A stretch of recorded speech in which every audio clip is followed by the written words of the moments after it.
I found out about him way before he got famous, like literally almost 10 years ago. And I remember telling people about the breathing techniques, and they didn't know who he was at the time, but I would still say his name. I was like, I've done some of the stuff. Like he brought up ice baths. As athletes, I've been doing ice baths for 20 years, right? So I know it's money because it sucks when you do it, but after you feel incredible. The Way of Will John. All right, guys, what's happening? We have with us today Bryan Casella, former professional athlete, broke at 27 to millionaire in 4 years. Bryan is the CEO of Team BC Real Estate. He's also a sales trainer and coach, host of the Supreme Bean podcast, YouTube celeb. His content covers sales, supercars, business, and of course, how to live a unique and badass lifestyle. Bryan, what's up, man? How you doing? Well, thanks for having me, man. I always love jumping on and doing podcasts and chatting because I feel this format is the most beneficial for the audience too. 100%. Yeah, it's crazy how the world has changed now. We can have these long form podcasts and all this stuff, and the amount of people that you can actually talk to. And I was mentioning that we had Violet Myers, who's a porn star, and it's like, what world do we live in now where a professional athlete and a porn star can just sit down and have a chat?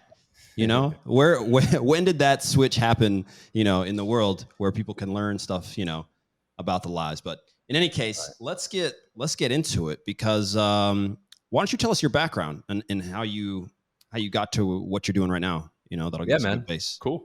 So, you know, I'll be 36 in June. I'm somebody who first generation American, right? My family immigrated from Argentina.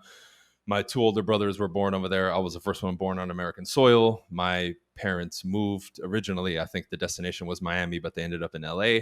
I grew up in LA, born and raised. Was an athlete my whole life. I played basketball, high school, college, professionally. Didn't make the NBA, which was what I wanted, but due to injuries, right? I had 2 very serious ankle injuries and 2 surgeries. After the second one, about 11 years ago, I decided to stop playing and hang it up. And I hit that transition in my life where I had dedicated everything to the sport, all eggs in one basket, right? And now I have to get a real job, you know, and join the real world.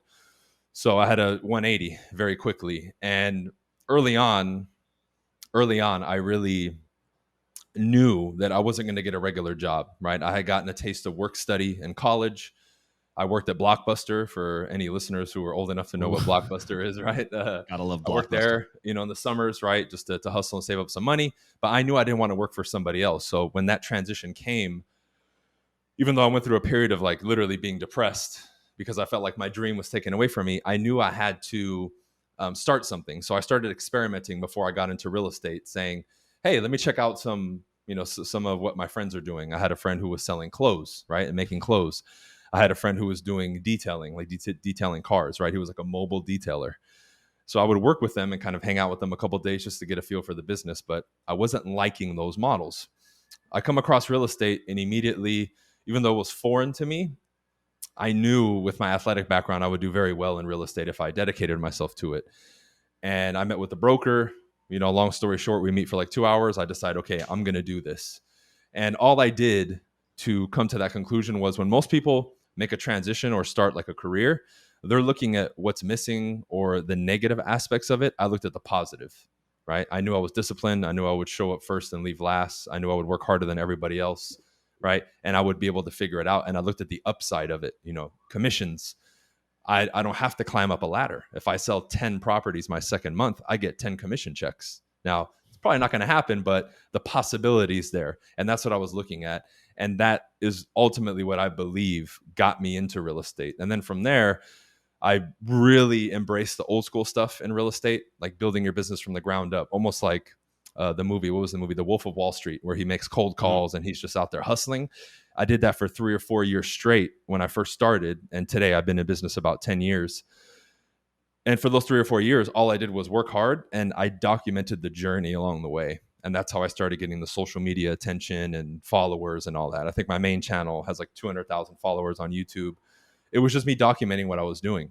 And then from there, it exploded. You know, other businesses doing stuff online, coaching, traveling and speaking, right? Making my team nationwide and a bunch of other stuff. But really, it was that foundational hard work initially that got me to where I'm at today, for sure. That's, incredibly fascinating, especially because you realized, and something that I think a lot of people do, especially athletes, that if you are as dedicated as you are with a dream of playing in the NBA, every skill and everything that you learned within that is applicable elsewhere in anything that you want to try and do. And once you can actually put that into your, into your drive, into your new dream, into your new setup, you can do pretty much anything. I mean, that's kind of why on our channel, I mean, of course we have a whole bunch, but we have a big channel that's all about football, soccer, and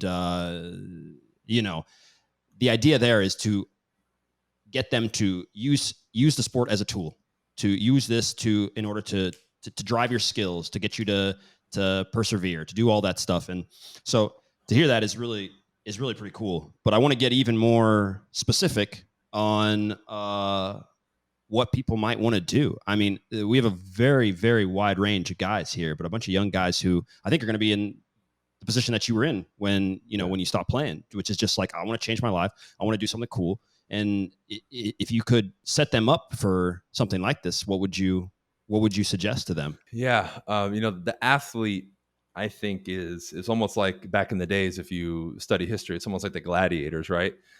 We have a unique mindset and I think set of skills that we bring to the table, but I'm not going to focus on the physical aspect of it. I'm going to focus on the mental aspect of it, right? Something that I feel is underappreciated and misunderstood by people, but most importantly, underutilized is competitiveness, right? It's been, I think, painted in this negative picture, but it's really not, right? Competitive doesn't mean I'm out there trying to slit your throat and, get the edge on you in the wrong way. No, competitive is, hey man, let's go heads up. We'll still be friends after, but let's see who wins. Let's go for first place, right? And I feel like as an athlete, especially, that's bred into you, especially if you take sports serious, right? I'm assuming most of the people listening to are probably people who aspire to take it to the next level. That is something that you cultivate within you that I believe when you translate to entrepreneurship or the business world is one of those X factor skills that a lot of people don't have and have not cultivated. So if I can give an example, when I walked into my real estate office as a brand new agent, I remember going up to the front before anybody knew me, and the broker had a top 10 kind of a dry erase board with all the names of the top people from the beginning of the year to date. And he would put their commissions, their sales, and top 1 through 10. And obviously people wanted to be on the top 10 because you got their recognition. So I walked up in the first sales meeting and I said, hey, my name is Bryan. I'm new here. None of you know me. I just want to let you know I will be on this top 10 by the end of the year. Mark my words.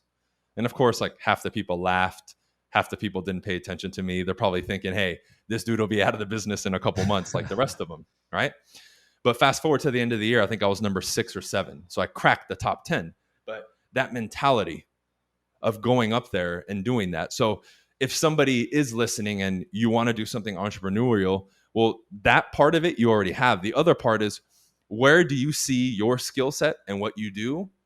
Where do you see it applicable and where can you win? So when I looked at real estate, right, I took a look at it, not from the perspective that most people look at it. Oh, you would need money, you would need connections and all these other things. I said, look, when you look at real estate, and I started asking a lot of the people that had been in it for a long time, it's a sales business at the end of the day, right? People think it's marketing and other stuff. Yeah, that's involved. But ultimately, I have to go out and pursue or attract or both customers, have a conversation with them, get a buyer or seller to sign a contract. And then after that transaction, I get a check. So it's a sales business at the end of the day. So I would ask the veterans, can sales be learned by anybody? They said, absolutely. It's a skill set that you can build, just like you built up your basketball skills, your fundamentals. It's the same thing, but it's mental versus physical. And that's immediately when I said, fantastic, because the same 1,000 free throws a week that I would shoot, the same drills that I would do working on my jump shot, my mid-range shot, right? My moves to the basket, working the pick and roll. In basketball, all I did was translate it to the sales skills and communication skills that I cultivated early on to get to where it is. So when I showed up, even before I got my license, I would say, hey, the scripts that you guys use, the sales scripts, the words, let me study them and memorize them. So by the time I get my license, I can get on the phones and start talking to people. And I was studying them, right? So real estate for me, because you are your own boss, but the potential to make money and be successful is there, and all the foundational stuff can be learned. All you really do is take that same attitude and commitment and literal schedule that you did in athletics, and you just copy it over. So instead of being on the hardwood, now you're in the office. And it's the same thing. It's just, what do you enjoy as an individual? Some of you are going to err more towards real estate. Maybe some of you want to run your own clothing company. I don't know. I mean, obviously the ideas are endless. But I'd recommend, though, for you to get a taste of what you want is do what I did. Get out there and try it out. Right? I contacted my friends or people that they knew and said, hey, let me be a fly on the wall. I'll work with you. You don't have to pay me. Let me get a feel for this business for a couple of days or a week to see if I like it. No one's going to tell you no if you want to work with them for free or offer to help them and not bug them, right?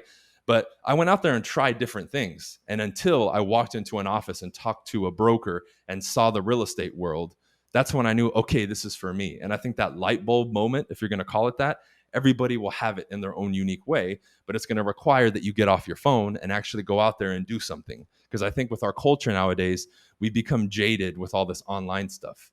Like I remember when I bought, for 3 years, I had a Lamborghini, right? And I sold it years ago. I remember people sending me messages saying, oh, why did you buy a Lambo? Everybody has one. And I'm sitting there like, dude, okay. So I said, look, I understand where you're coming from. You're on the internet. I get it. You can just YouTube Lambo. But I said, in your personal life, how many friends, actual friends, not people you see at a car show, actual friends 100%. that own a Lamborghini? None. How many do you see on the street? None. My point exactly. Right? So, but until you get out there and sit in it, right? And then you see it. You go to the dealership, you see the price tag. Now you work for it. You save up for it. That's different versus just, I'm going to YouTube Bugatti and look at Bugatti, you know? So you have an edge as an athlete, which is that inner X factor, that like gasoline to the fire that very few people have. Because what you're going to find out there, even with entrepreneurs, most of them lack ambition. And you have that. You've already aspired in your sport to get to the top, which requires a crazy level of dedication. You dealt with people telling you you're not going to make it like I did. Stop wasting your time. I know all of you, even if you're naturally talented, you dealt with that on some level. The same thing is going to happen when you become an entrepreneur, but you've already dealt with it. So this isn't your first time. It's just a different avenue now.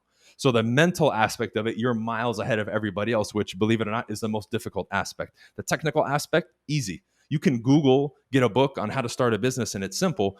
The question is, what business do you want? That's going to come down to what you want, what you identify with, and what you actually are drawn towards.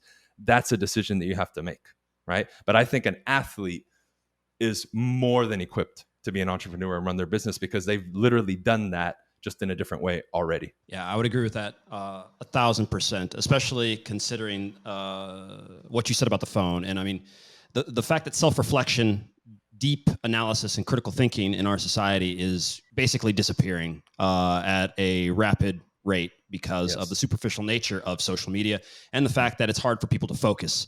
And it's not necessarily everybody's fault. I mean, yeah, we're about the same age, and dude, I mean, you remember our our youth, like it's way different. It was way different, and I mean, there are so many formative years here that are so important. But I just want to even go back because you mentioned real estate and the stuff and the tools that you learned. That's about selling within our field, and obviously, I've played in a number of countries, and no matter what you have on your resume as where you've played, how many goals you scored, you still have to be selling yourself. There's less than 1% of players in the world of football that don't need to sell themselves.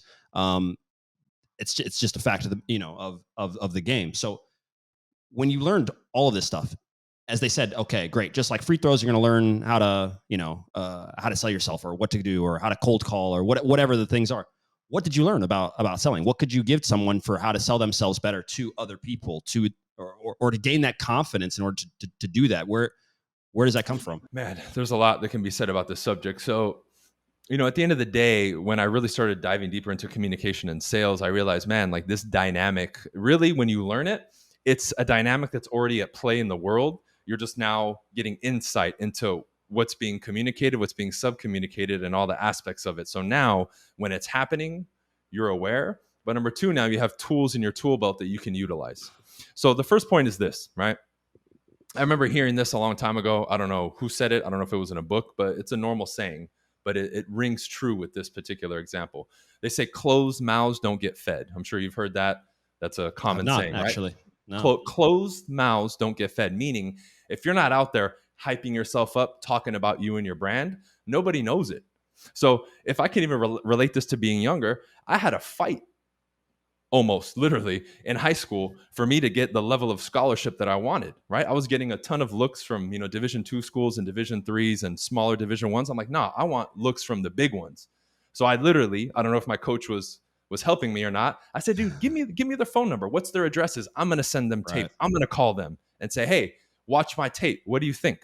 That's how I ended up getting a scholarship to where I wanted to go, or at least one of the schools that I would consider, because I took it into my own hands. So the same thing can be said about, athletics or sales. When I go out here, I have to talk to the customers. My first 3-4 years, every day, literally, was me knocking on doors and making calls, going out there and pursuing it. Even if I was the top dog in the world for real estate, I would still be out there shining on social media, talking to people, right? Shaking hands, meeting people, because that's where this thing is. So even if you're still an athlete right now working, you need to be out there talking to agents and talking to coaches, right? I lost count, dude, in high school, even in college, sending it to professional agents and scouts, how many tapes and emails and phone calls that I sent out. I had stacks. Because believe it or not, for everybody listening who's young, we used to use these things called DVDs. DVDs, day, yeah, right? same. Bro. I had the same. You sent them all over the place. Got to email them. It was nuts. Yeah.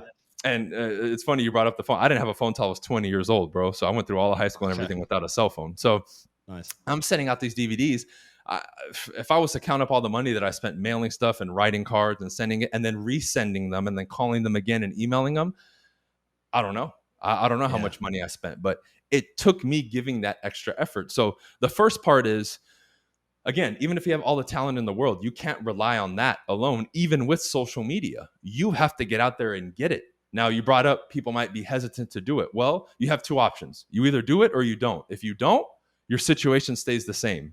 If you do it, what are some possibilities? You get embarrassed, they tell you no.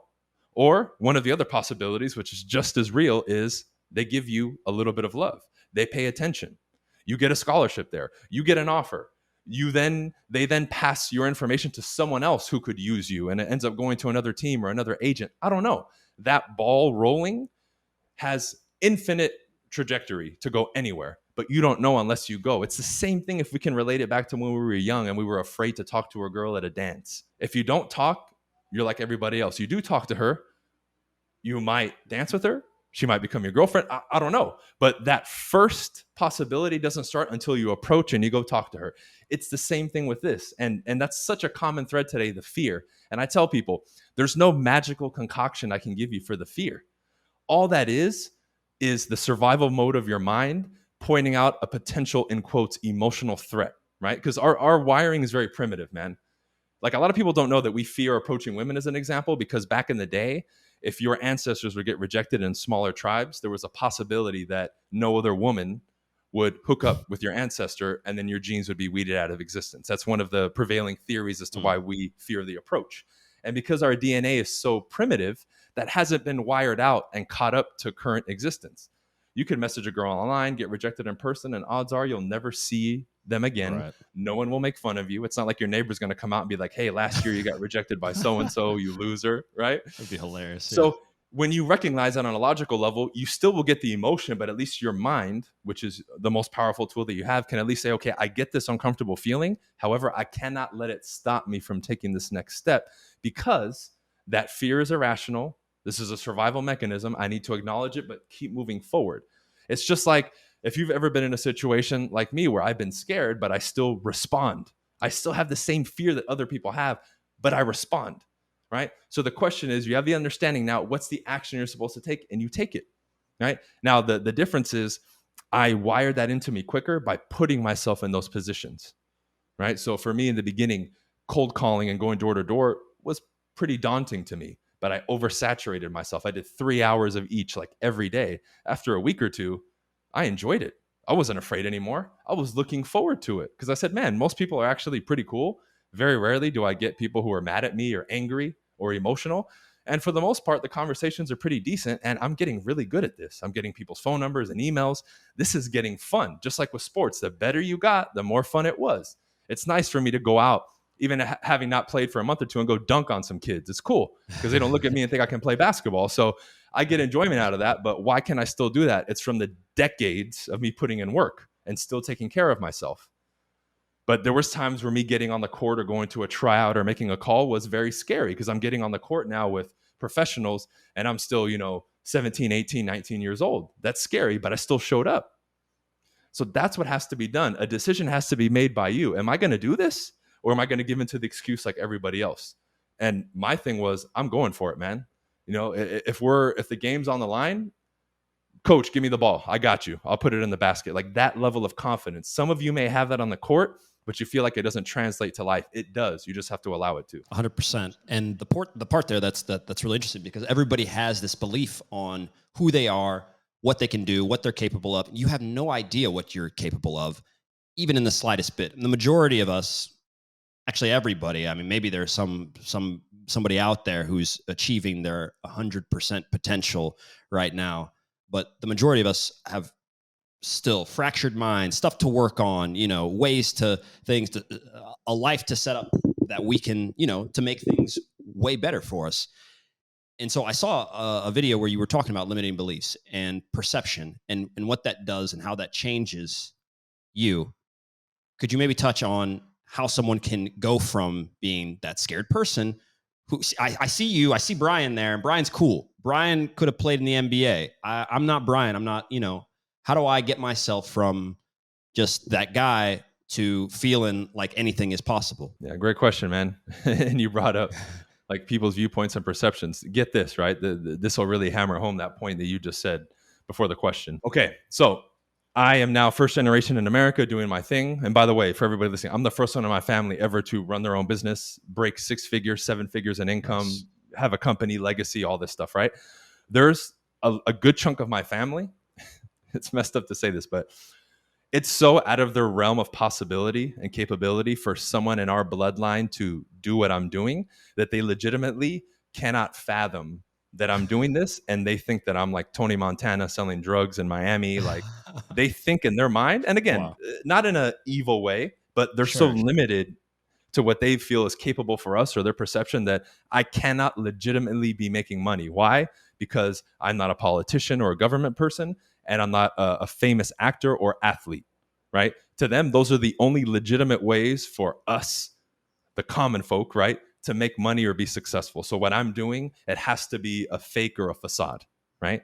So a lot of that is our conditioning, what we see around us. So how do we get over it? You need to expose yourself. One level of exposure is, yes, going on your phone, but even that is detached, right? I always make references like this, and I tell people you have 0-point reality, which we can say for the sake of this example is your phone, meaning it's a movie on your screen or a picture. It's not real, in quotes, right? Versus if I lift my eyes and I look out into my front yard right now in my home, in my neighborhood, that's real. You're referencing the phone and you believe that to be real, then you look up and you deny what's in front of you. It should be the opposite, actually, right? You need to expose yourself to these things. Let's say you admire Will. Can you get around him? I don't know, bro. Do you go speak at events? Does he do coaching? Can you get within proximity of him, listen to him on Zoom, go to an event, go to watch him speak and have a 5-minute chat with him or something? Listen to him, see how he responds to questions, see how he walks in a room, see how he talks to people. That will begin to change your reality. Why? Because it's currently outside of your experience, in your realm of experience. You're in your home with your friends, with what you're doing. If all of you are seeking to break 6 figures in income, and for 2 weeks I was able to pick you up, like that old game, The Sims, right? And drop you into a house or a group, right? With 6 millionaires, and you spend a week with them, it's undeniable that you would leave that week changed. And if you were committed to the growth, you would learn enough in that week to, at the very bare minimum, start to change the trajectory of your life financially. If you paid any attention and you took it serious. The question becomes, what are you willing to do to get the exposure, right? This is where the excuses come in. I don't have time, Will. Oh, I got to pay $100 to see him speak. I just want it for free. Let me go watch him on YouTube, right? You have to dictate the level of change and growth that you want versus the effort that you're going to put in and the willingness to change. All of you, most of you are probably athletes, so you're used to being coached. How come as an athlete, we'll listen to the coach and give him our soul? But now when it comes to making money and making personal changes, you want to do it another way. See, you already have access to the right way to do it. You just think about it the wrong way, or you resist it because you're not on the field anymore or on the hardwood anymore, right? You need to take some of these concepts from sports and apply them now to this, because that's what it is. I wanted to get around wealthier people. I did it. Now I'm wealthier. I wanted to get around bigger thinkers, people who like he brought up critical thinking, rationalizing, right? I got around more people who would speak that way, think that way, ponder life that way, and it rubbed off on me, right? I read the books, met the people, went to the events, did the coaching, whatever I had to do, and it's transformed me. But my mind was, I want to do that, fill in the blank, make money. I'm going to go after it 100%. I'm not going to dabble and, I'll watch one YouTube video a week and just motivate myself. No, I said, okay, I'm going to dedicate myself to making money. How do I dress to make more money? What do I read to make more money? How do I need to speak to make more money? What do I need to create and produce to make more money? It became an obsession, a literal focal point for me, where society comes in and says, oh, no, you're, what are some of the terms they say? I don't even keep up anymore with all these crazy terms coming out, man. Like you're crazy obsessive, or, there's some new medical condition that you obsess too much. Okay. Yeah. But it depends on the context, because if you're crazy fanatic and obsessive about sports, you're just a dedicated athlete. But if I craze or obsess about reading and getting better, now I'm a lunatic, right? Like you have to be able to use your mind and see the fallacies here, guys. It literally is the same thing, just applied to a different context, right? So whoever you need to get around, whoever you need to learn from, and for all of you, it might not just be Will, it might be somebody else. It doesn't matter. Get around them. Do what it takes to get around these people that you want to be like and learn from, whatever that skill is that they have, or beingness or character trait, and do what you need to do to extract it and learn as much as you can, but you have to be in proximity of it. There's no doubt that if you spent a day with me or Will, it would change a lot of things in your mind. Even just simply observing how we respond to life compared to you would be an eye-opener for sure, right? And I think those are some of the keys, man. But I think it really comes down to people's priorities and willingness to actually do it and commit at the end of the day. Just like it was as an athlete, when that day said, hey, I'm going to go pro, everything changed after that, even if you made that decision when you were a kid, because your literal existence revolved around that one thing. I remember it was, for me, everything revolved around basketball. Basketball was first.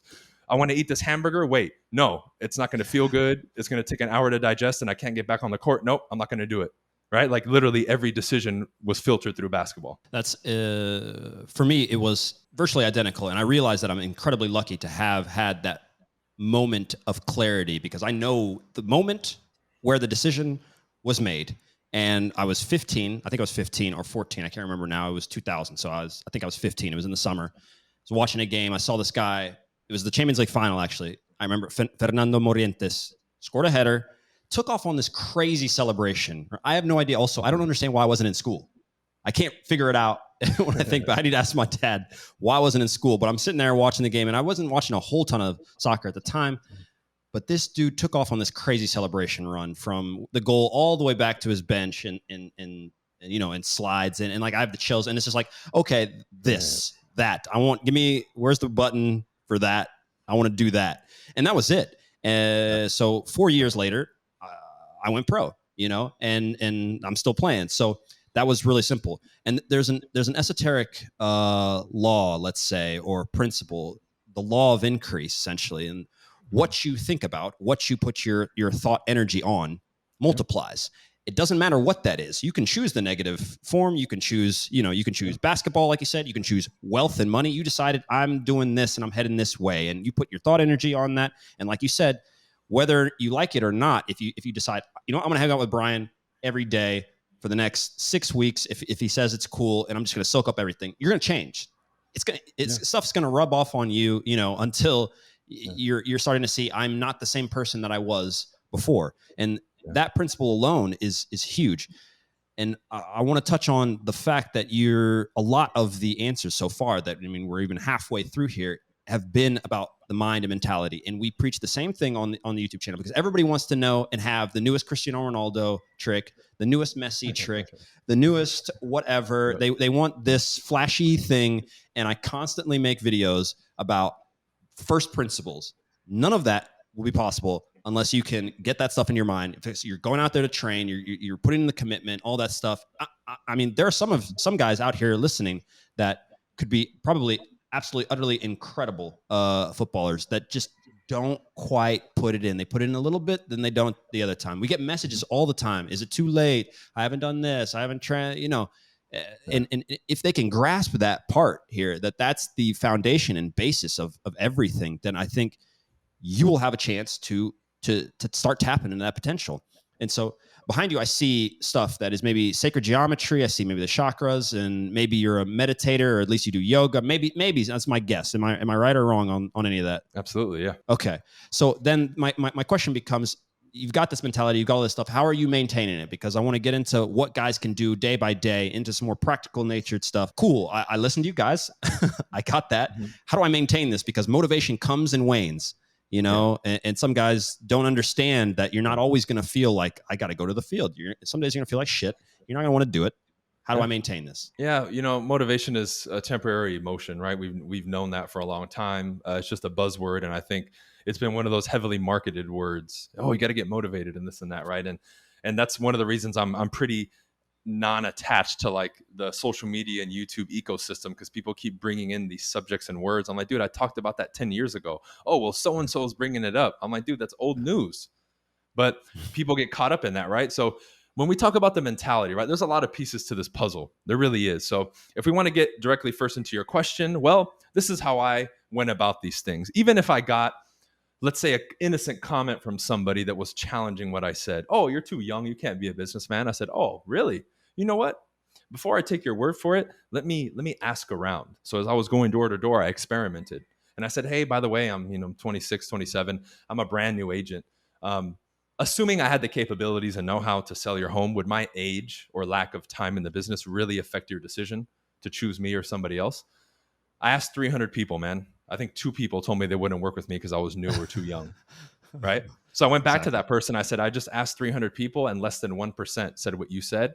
So I'm going to ask you to stop saying that because it's not true, right? And that was just me. I've always been that way, man. Even when I was a kid, I would just question things and be like, wait, just because he said it doesn't mean it's true. Let me verify this, right? So I took the same approach with this stuff.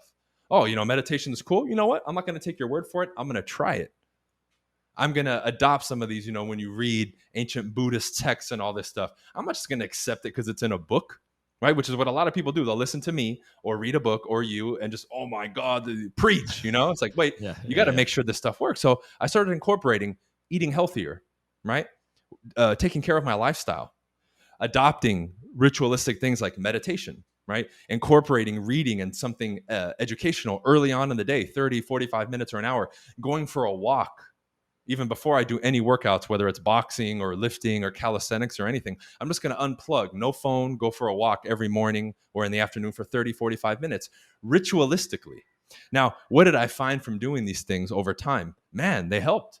More grounded, more emotional stability, right? Clear mind, sharper focus. The results, as they say, are in the pudding.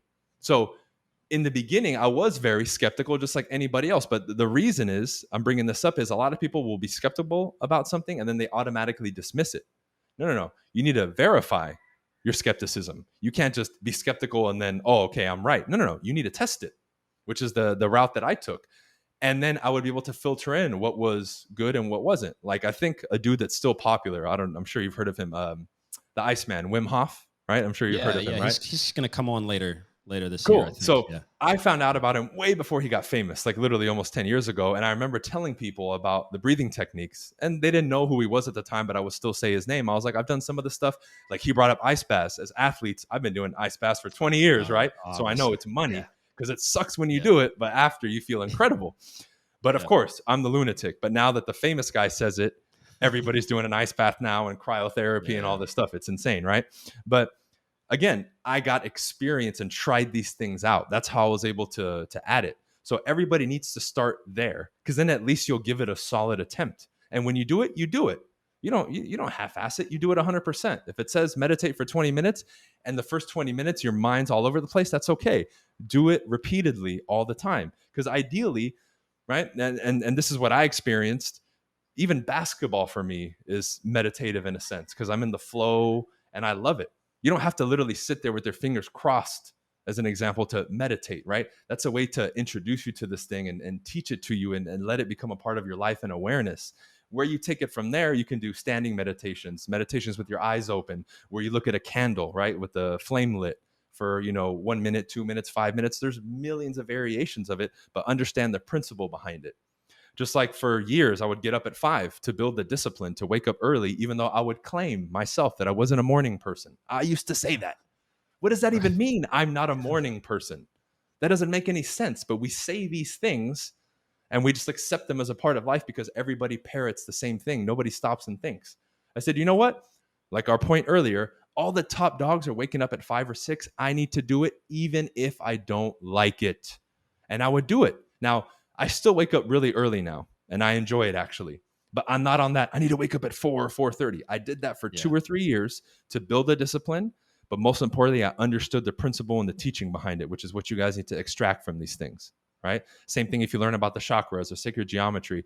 What are you learning, right? It's one thing to be able to spit out random factoids and sound cool in a social environment. It's another thing to understand the principles behind these things and the governing principles as to why these things have been established and pushed and been around since ancient times, right? That's what you need from it. But it requires you actually doing it. And I think that's the step that a lot of people miss is they get skeptical.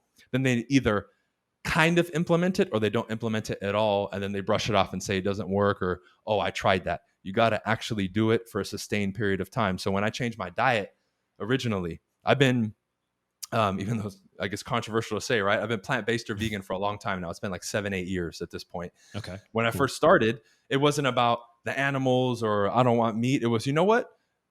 I've read a lot of information. Scientifically, they say it makes sense. You know what? Let me experiment. Whether I agree with it or not, I'm going to do a 30-day experiment myself where I go 100% clean vegan and plant-based, and I'm going to try this thing out. And when I did that experiment, after a week and a half or 2 weeks, I said, I'm never going back because I feel amazing, right? But it took me actually doing it 100%. In those first 2 days, I didn't even eat because I'm looking at the labels and I'm like, man, I have to eat fruits and vegetables because everything I pick up technically is not plant-based or vegan. It has animal products, but I committed to this thing 100%. I don't care how hungry I am, right? But that's that athlete's conviction. When you commit to something, you commit.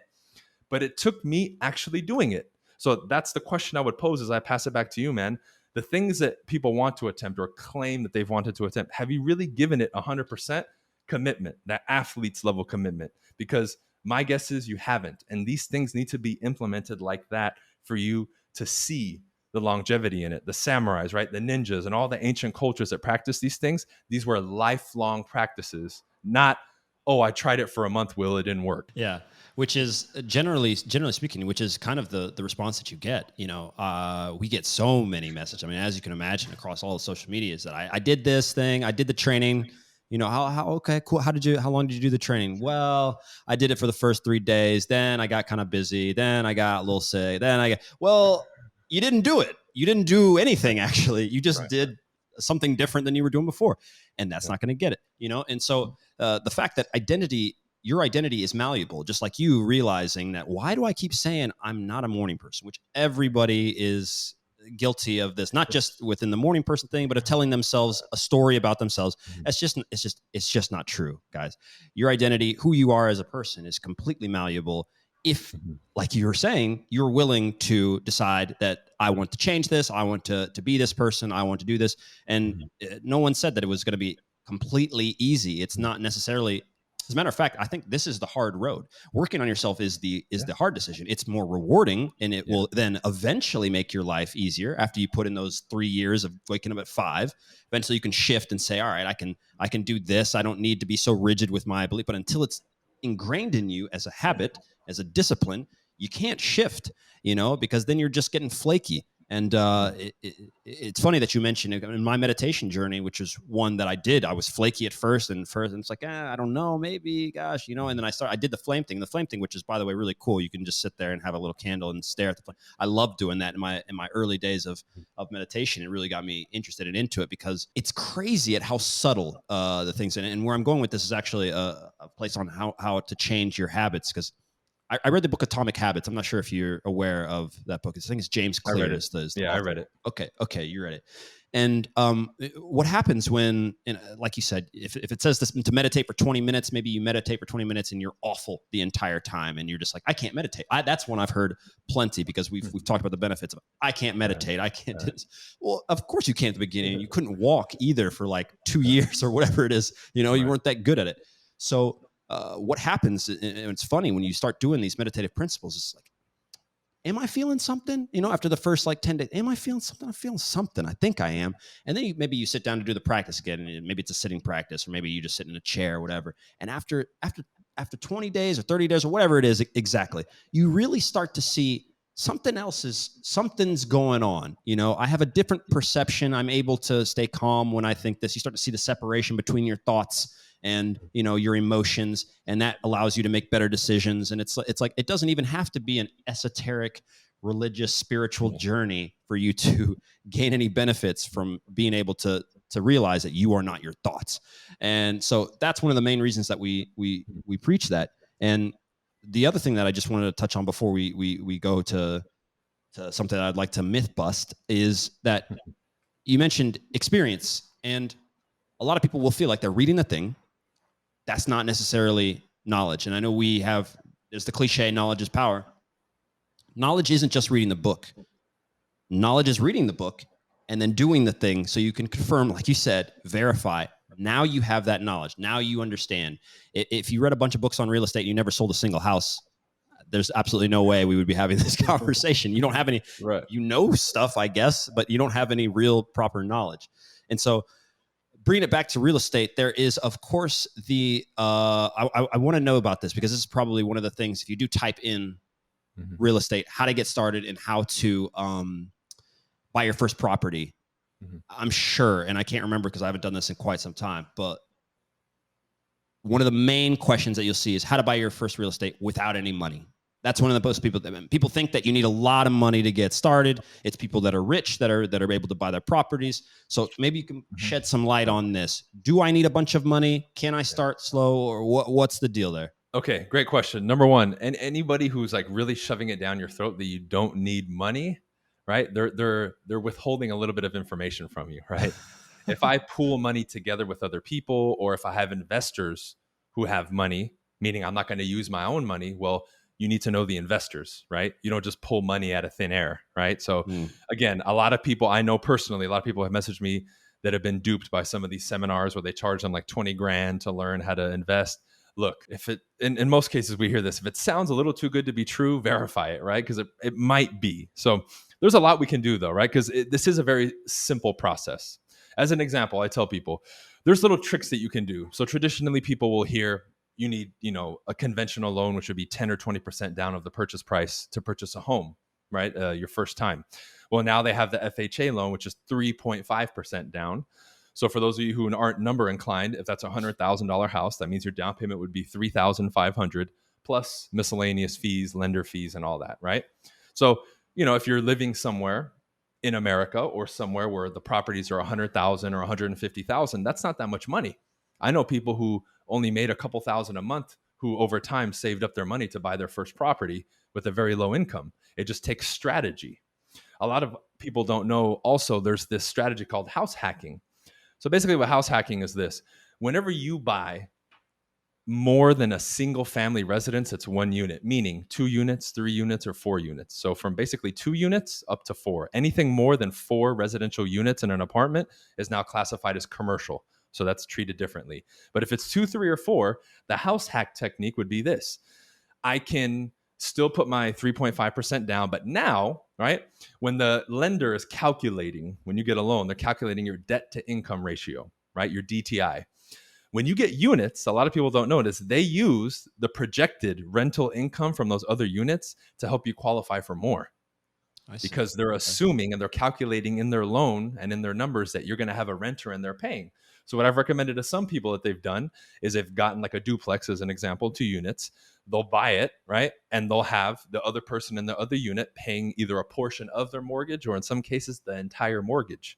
So they're practically living for free or at a very big discount because they decided to get units, right? So that would be another kind of out of the box way to purchase a home without as much money.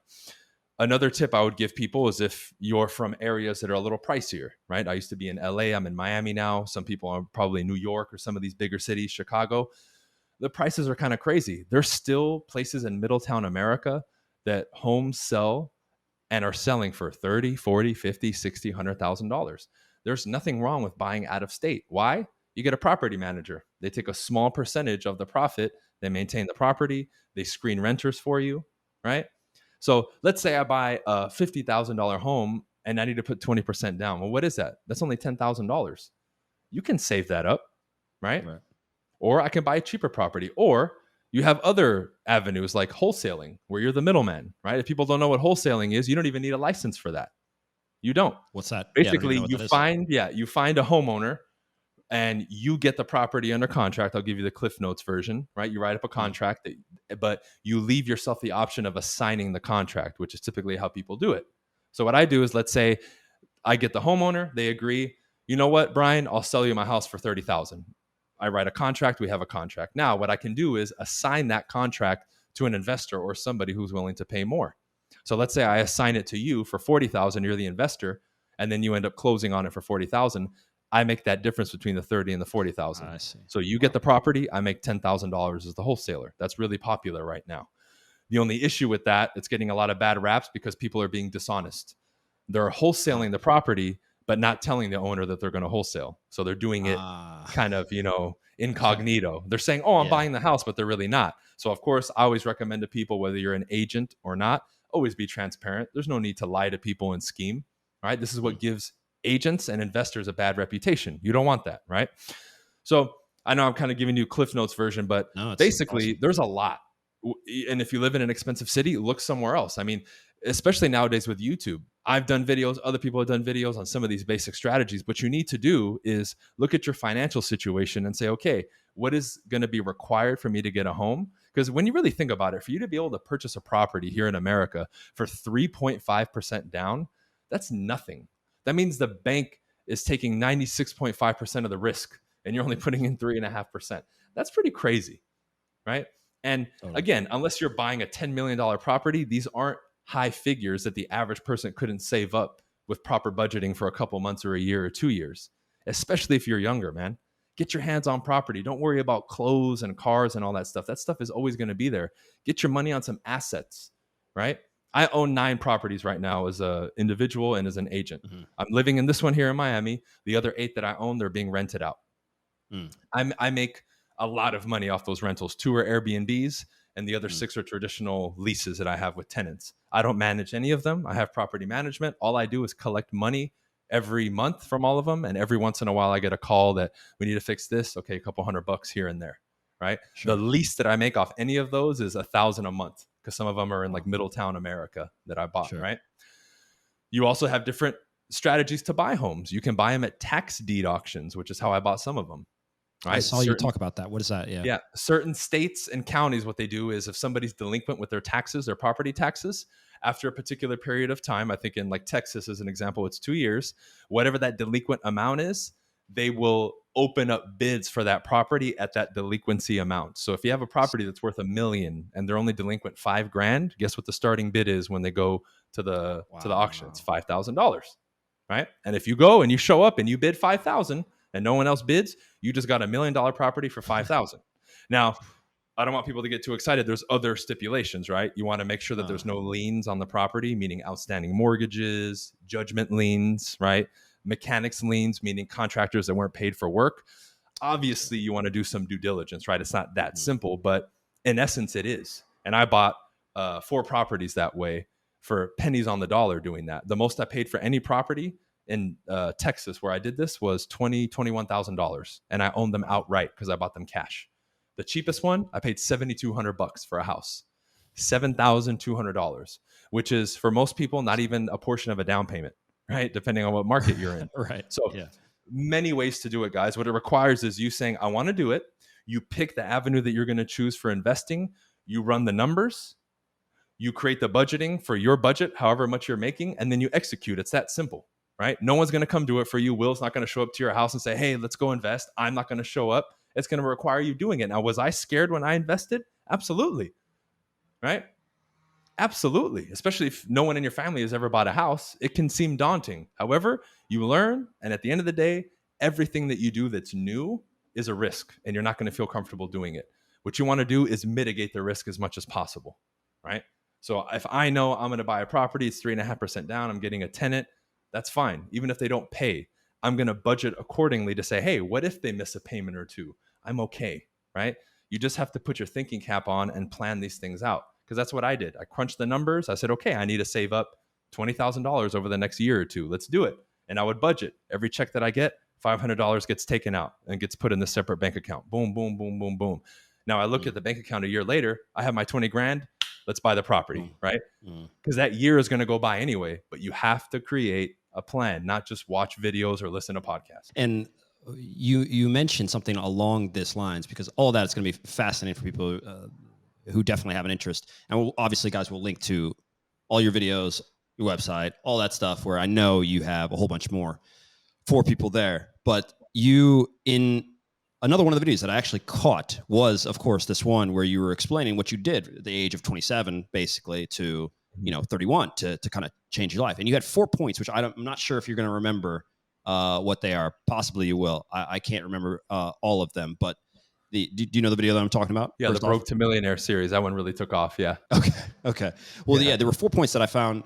Obviously, I don't want to name them because I can let you explain them way better, obviously, than I could. But the straightforward manner in which that you put that laid out the basis, and I kind of want to focus on the first point of that, which is something that I think, as you mentioned in the video, we don't get taught financial intelligence in school. I took economics. They told me some stuff about numbers. They told me a little bit about how things are working, but they did not teach you specifically how to build your own wealth. It's a little bit crazy to me how that's not standard. But regardless of that, you mentioned something also called the JAR method. And I just want to focus at first also on that first point there about how to get yourself ready, because all this stuff sounds great, but like you said, if you don't have that system set up in order to do it, you can't. So how did that work? Yeah, man. And I already knew, I don't remember all the points, but I knew that was the main one. And I knew you were going to bring that up because that's the one that really grabs people's attention, because one of them, I think, was really making sure that your income, you continuously raise it and you focus on your active income. Because I see so much being pushed to passive income and this and that. I'm like, dude, most people don't even have a decent regular income and you want them to focus on passive income. Like most people listening to these videos are 18 to 30, 35. They have plenty of time to work. Why do we want everything passive, right? Like, do we just want to sit there and do nothing? So I focused on the financial aspect of it, the wealth management, discipline around money, understanding of money, because that was the thorn in my side when I started. When I finished my professional career, I was making well into the six figures playing basketball professionally. I was making pretty good money based on society's terms, but I was mismanaging it. I was being foolish with it. I didn't, out of sight, out of mind, like they say. I had no idea. And then when I started real estate, I was like, man, I don't have any money left. What's going on? So I picked up a book that I'm going to recommend to everybody that I reference in that video, I believe, and it's called The Secrets of the Millionaire Mind. And the author is 𝗲.Harv, Harv Eker. T. Harv Eker, Secrets of the Millionaire Mind. That JAR system that he referenced, that Will referenced, is in that book, where it tells you to divide your income, right? You get a check, you make your money, you divvy up the money in this way to build the discipline to be able to manage your money, right? To create wealth for investments, to manage your money better, to live within your means and establish the basic understandings and disciplines to set yourself up for success financially, right? That book now, I don't think is more than a couple dollars. All of you can get it. That book will in detail give you that system. That's what I'm going to recommend, right? Because one of the points as an example is they have one jar that's 55%, which it tells you never live above 55% of your monthly income. So if you make 10,000, your monthly expenses are not to exceed 5,500, right? Now, for a lot of people, they're like, well, how do I do that? I make 10 grand and my expenses are 9,500. Well, okay, then make it a goal to get to 5,500. We got to figure it out. You need a combination of increasing your income, but also reducing some of these exorbitant expenditures that you have, because a lot of people haven't taken the time. Because the next question I ask with that is, do you know and do you track every single penny coming in and coming out every month? Do you know? Or have you hired somebody to do it for you? And most people will say no. I'm like, do you have any idea how much money you spend in a day? Like, you go to the gas station, you buy your energy drink, a candy bar and all that. That's an extra $25 as an example, right?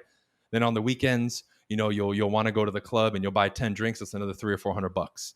You want to go out to show off for Instagram. It's another $400 or $500 tab at a dinner, right? Because you want to be cool and buy everybody shots and all this stuff. Now, that's cool if you want to do it. I understand the gesture, but are you living within your financial means to be able to do that and not sabotage yourself? Because those little nights out that you think are fun over a year total thousands of dollars that you could have put towards that down payment on a house.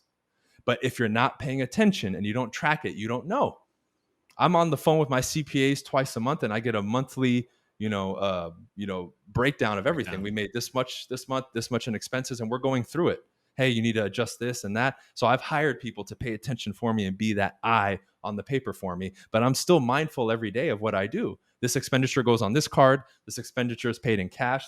But that's already been established because I went through the period of the jar system. And for a month, every day, I would literally break down $1 into coins because I didn't have that much money when I started. And I would put 55 coins in the jar, the expenses jar, 10 cents in this one, 10 cents in this one, 10 cents in this one, 10 cents in this one, and 5% in the contribution, right?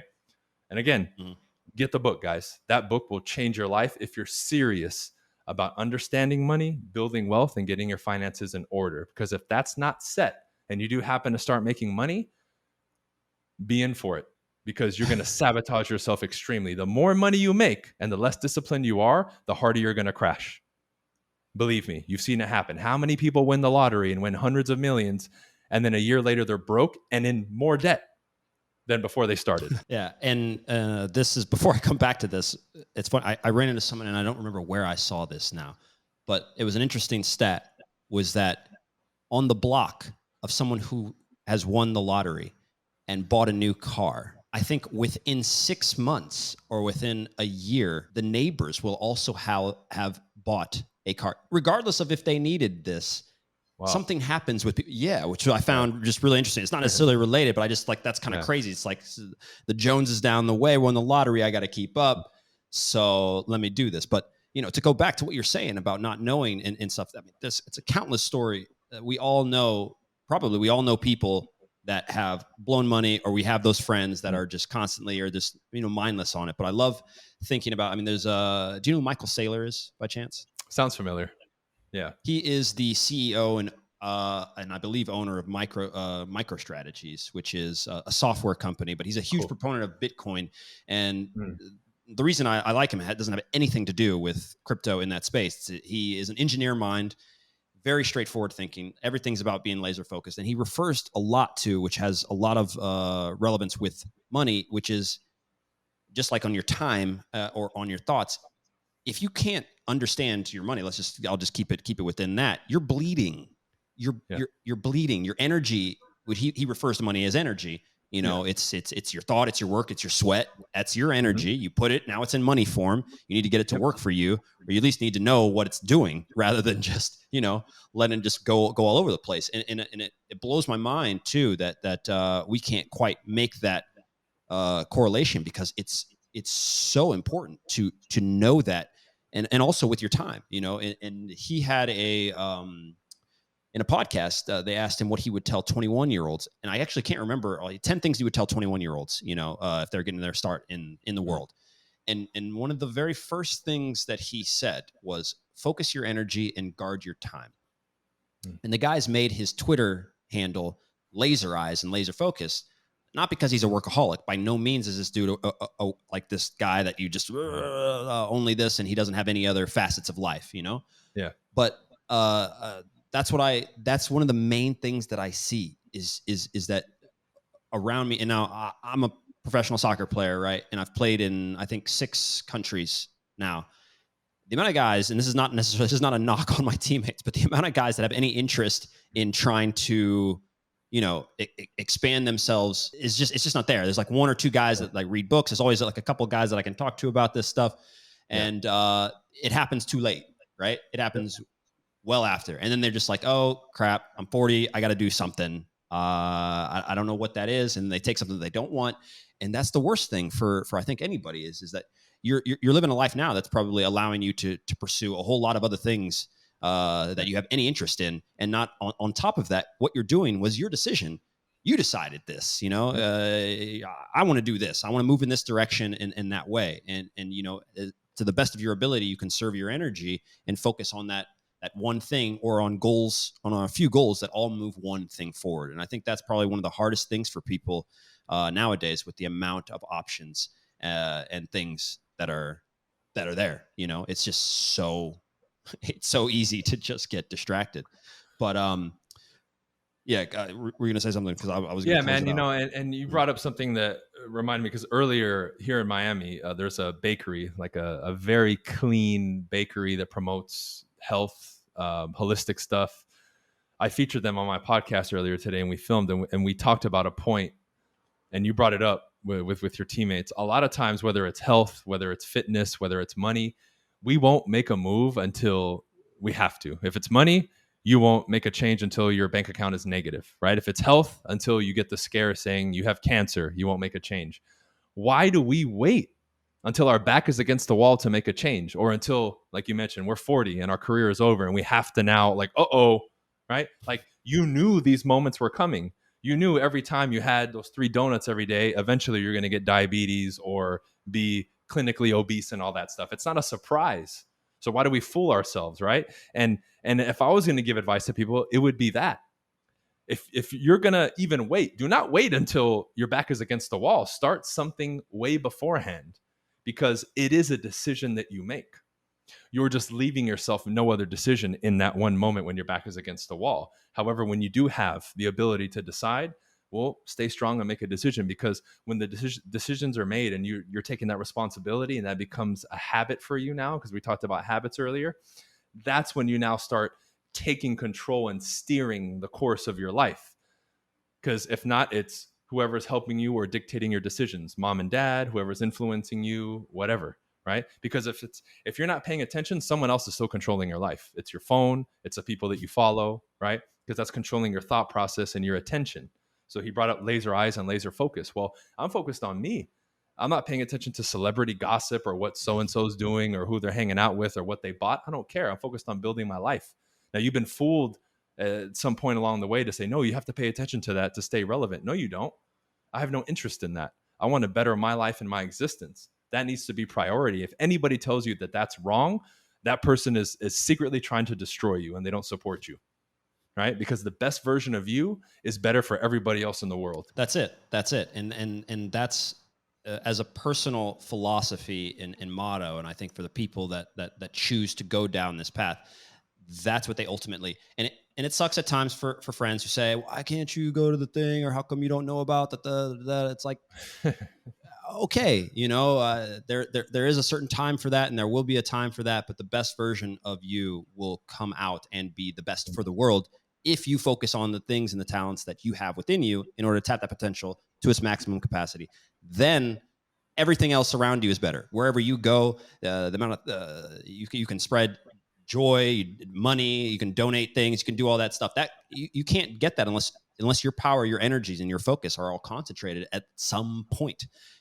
Otherwise it's just fractured, and you're just some sort of weird half or less than half percentage of what you really could be as an individual within the world. So this has been awesome, man. I always love talking to people who are multifaceted and just are doing successful and being successful in the stuff that they're doing. So is there anything else that you want? Should we drive people to some specific place, or? I mean, my website, but I'm sure you have all my socials, so they'll see that. There's nothing in particular I want to push. I will definitely invite you to my podcast as well here in the future. So I'll definitely contact you about that. But no, man, I just think we need to have more of this. And, people need to, if I'm going to give anything, right, it would be if there's something from this podcast, whether it was get the book or whatever, have that at least one thing that you're going to implement from it, because that's what I always tell people. If you're listening to an episode that I do at some level, some actionable step was given, you have to take that.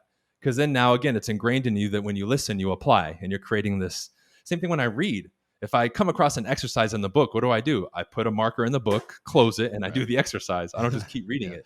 And you have to ingrain these things in you. Otherwise, again, it's just entertainment. Totally. I mean, that was something I had an issue with too, for sure. When I was a young guy, I was just trying to, read all this stuff. You want to get all this knowledge. How am I going to do all this stuff? And then at the end of the day, you realize, I've just read like 25 books, but I haven't done anything. And the whole point of gaining this knowledge is to be able to use it in a proper way. So, guys, we will link to all of Bryan's stuff down below. If you're watching this on YouTube, or if you're just listening to this on the podcast, it is in the show notes. Bryan, appreciate it, man. This is awesome. Appreciate you having me, man. Thank you. All right, guys. See you later.